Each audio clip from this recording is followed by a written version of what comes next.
गाजीपुर मंडी होते हुए डाइवर्ट किया गया है, उसे होते हुए दिल्ली की ओर जा सकते हैं। इसके अलावा जो लोग दिल्ली से नोएडा या फिर गाजियाबाद आते हैं, चूंकि दिल्ली से NH-24 खुला हुआ है, उसे ब्लॉक नहीं किया गया है, वहां पर आवाजाही हो रही है और ये रास्ता आप अपना सकते हैं। तो ये तमाम अपडेट लगातार ट्रैफिक पुलिस से भी दी जा रही है। सुरक्षा बलों ने अपने पूरे इंतजामात किए हैं, अगर कुछ ऐसी घटना घटती है तो उसे कैसे कंट्रोल किया जाए। इसके अलावा जो सबसे महत्वपूर्ण है, जो जाम की स्थिति आपको मिलेगी 11 से 3 के बीच है। किसान कहते हैं कि जिनको ऑफिस जाना है वो 10 बजे तक ऑफिस जा सकते हैं, 11 से 3 वो चक्का जाम करेंगे। जी, 11 से 3 वो चक्का जाम करेंगे। और विशाल, एक चीज और मैं जानना चाहूंगा इन्हीं किसान भाइयों से जो वहां पर मौजूद हैं, कि बहुत से ऐसे लोग हैं जो कि ये कोशिश कर रहे थे कि नाम किसानों का लेकिन बदनाम भी किसान हो जाए, यानी कि राजनीति कर रहे थे। कुछ ऐसे लोग हैं जो उन्होंने देखा कि कुछ आगजनी करने की कोशिश कर रहे थे। इस कारण से कुछ किसान संगठनों ने इस बंद का समर्थन सिर्फ इसी वजह से नहीं किया है। तो ऐसे लोगों को ये क्या कहेंगे और ऐसे लोगों को कैसे चिन्हित करेंगे?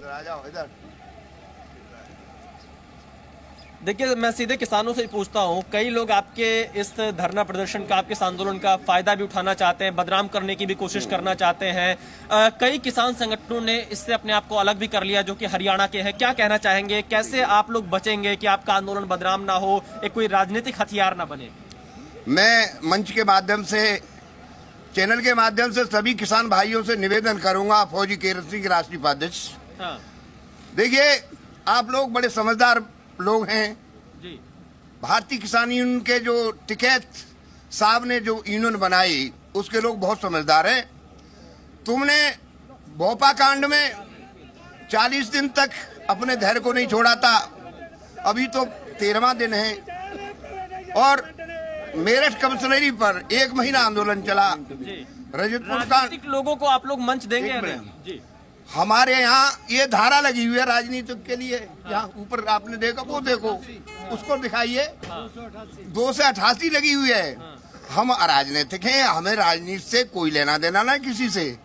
भाई कोई राजनाथ है, कोई नागनाथ है, कोई सांपनाथ है। अगर ये किसान का भला करते तो आज हम रोड पे क्यों होते? हमारे ये बच्चे चपरासी हैं, चपरासी पढ़ भी नहीं सकते हैं। गांवों में पढ़ाई क्या की जा रही है? का से कबूतर, खा से खा, गा से गधा। अरे इनके जो पढ़ते पैसे वालों के पढ़ जाते हैं, शहरों में पढ़ाई हो रही, IAS PCS कहीं और बड़े बड़े अधिकारी इनके बनते हैं। किसान तो सिर्फ, किसान का बुरा हाल है, कहने का मतलब है। देखिए सचिन, यहाँ पे इनका कहना है, मैं आपको वो पोस्टर भी दिखा देता हूँ जिसका जिक्र ये कर रहे हैं। धारा 288 लागू है। 288 किसानों ने धारा एक सांकेतिक तौर पर यहाँ पर लिख दिया है कि यहाँ पर कोई राजनीतिक तत्व ना पहुंचे, कोई ऐसे लोग ना पहुंचे जो इस आंदोलन को डिस्टर्ब करने की कोशिश करें। तो किसानों ने अपनी तरफ से 288 धारा यहाँ पर लगाई हुई है। यानी कि अब राजनीतिक दलों को भी ये तय करना होगा, चाहे जो भी राजनीतिक दल हो, कि किसानों की समस्या का समाधान कैसे हो, उस पर राजनीति ना हो। इस मुद्दे पर सबसे ज्यादा ध्यान देने की जरूरत हो, क्योंकि MSP का जो मामला है सचिन, ये बहुत पुराना मामला है। इस पर कानून बनाने की मांग आज से नहीं बल्कि कई वर्षों से लगातार हो रही है। एक और चीज भी हम एड्रेस कर रहे हैं, और एक और चीज भी हम एड्रेस कर रहे हैं ना, कि अगर रिफॉर्म्स होंगे नहीं, अगर किसी तरीके का चेंज होगा नहीं, तो फिर रिफॉर्म्स की बात नहीं की जा सकती ना। अगर ये किसान ही कहता है कि 70 साल से उसकी तो ऐसी दशा है, उसको तो MSP मिलता ही नहीं है, उसको MSP जो है गारंटी तो छोड़ी, उसको बिल्कुल नहीं मिलता। तो वही चीज है ना कि कम से कम बातचीत हो और इनकी हर मांग मानी जानी चाहिए। पूजा, कुछ किसानों से बात कर सकती हैं? वही सवाल जो मैंने विशाल से किया था कि कुछ लोग जैसे राजनीतिक दल हैं घुसना चाहते हैं, वो यहाँ पर पहुंचेंगे जैसे जैसे दिन आगे बढ़ेगा। तो उन लोगों के लिए कुछ संदेश देना चाहेंगे, उन लोगों को कुछ कहना चाहें कि यहाँ पर मत आइएगा? बिल्कुल बिल्कुल, यहाँ पर सचिन जो किसान जुटे हैं उनसे हम समझने की कोशिश करते हैं। भाई साहब, ये एक सवाल है कि आज जैसे बहुत सारी राजनीतिक पार्टियां भी समर्थन दे रही हैं, लेकिन किसान लगातार ये कह रहे हैं कि हमारा आंदोलन किसी राजनीतिक दल का मंच नहीं है।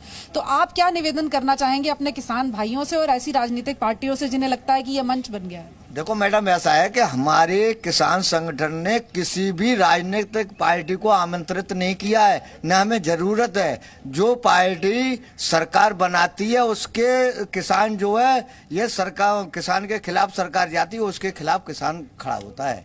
ये तो सब चट्टे बट्टे हैं। जब वो आ जाते हैं तो हम उनके खिलाफ लड़ेंगे। हमें किसी भी राजनीतिक पार्टी से कोई सरोकार नहीं है। आपको लगता है कि अगर इतनी ईमानदारी और निष्ठा से राजनीतिक पार्टियां जुड़ी होती तो आज हल निकल गया? हाँ, 1995 में स्वामीनाथन रिपोर्ट जब आज क्यों लड़ते हैं हम लोग?